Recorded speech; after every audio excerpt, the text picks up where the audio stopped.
No one knew the first year. We just ran straight through the car park, dove in the river.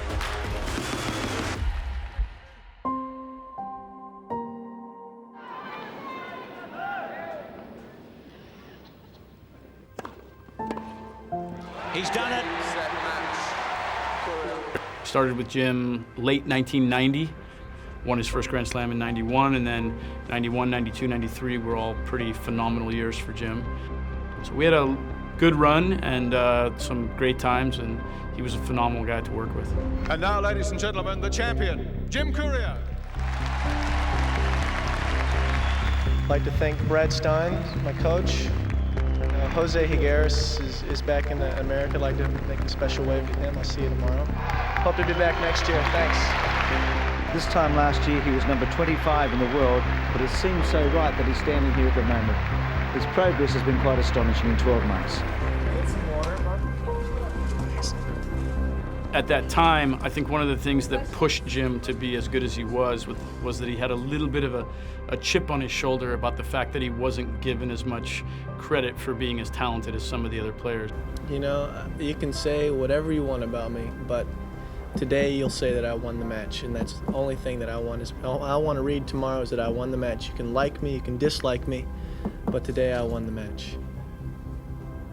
And I'm all smiles about that. Well, the crowd getting really pumped up down courtside now, really trying to get behind Edberg. He had different skill sets. Everybody, you know, all players always have different skill sets. He didn't have the most beautiful game in the world. He didn't have the same kind of like flair that Sampras or Agassi did, but Jim possessed one of the biggest forehands in the game at that time.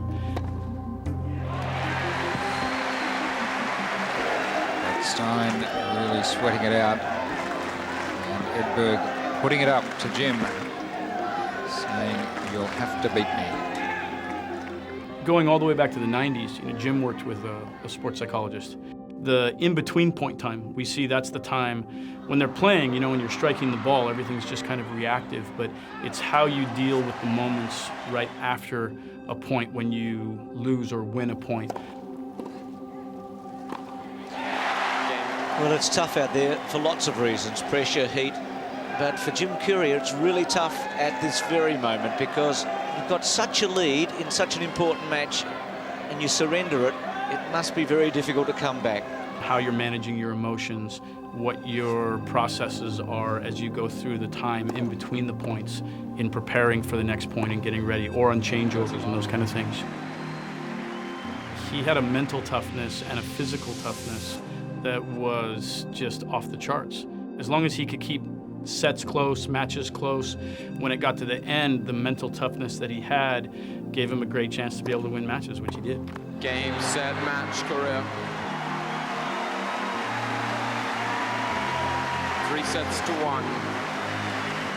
Edberg squared. He got Stefan both times, which was good because in '91 Stefan had beaten Jim in the finals of the U.S. Open. So it was a little turnaround the other direction for Jim to get back at him a little bit. But both years was able to beat Stefan in the finals, and those were some great times. Brad Stine and I have been running after every match and every practice that we've had for 2 weeks, and running down by the river every day. And you know, he just said when I was in the quarters, he said, "If you win this thing, I'll dive in that river." I said, "Well, if you go in, I'm following." I know clearing the film down the tunnel, he's going for a swim. I was actually the basis for that filthy moment. After the final, when he won, we came back to the locker room and kind of looked at each other and we were like, "Are we really going to do this?" And he was like, "Yeah, let's go do it." So we took our shirts off. It's not quite the same as last year.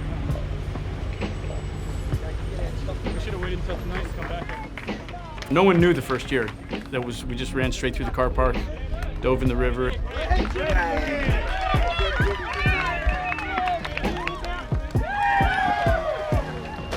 I've been lucky enough to actually sat in the box for finals of all 4 of the Grand Slams. The 2 slams that Jim won here will always have a big place in my heart. They were I was here by myself with Jim.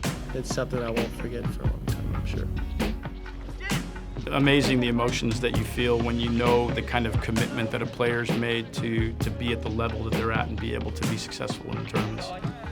Last but not least, I'd like to thank my coaches, Brad Stine, sitting right over there in the red shirt, and Jose Hingis is back in California. And that's all I have to say. Thanks to you guys. I couldn't do it without you. Thank you.